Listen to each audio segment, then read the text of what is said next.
Carb tuning is easier than you think.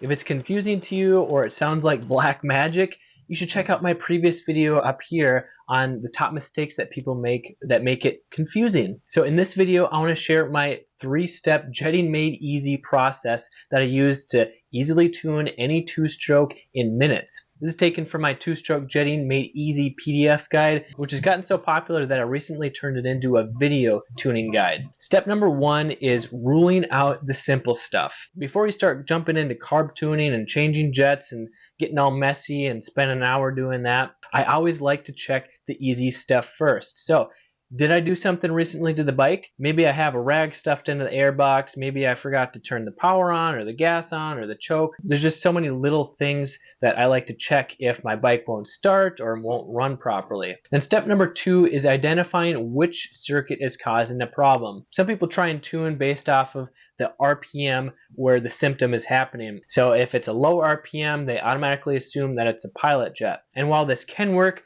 I've found that it works best when you tune based off of throttle position. And I break this down into 3 categories: the pilot jet, the needle jet, and the main jet. And while this isn't an exact science, this is the easiest and quickest way I've found to tune and troubleshoot symptoms. And it's worked on virtually every single 2- and 4-stroke dirt bike that I've tuned.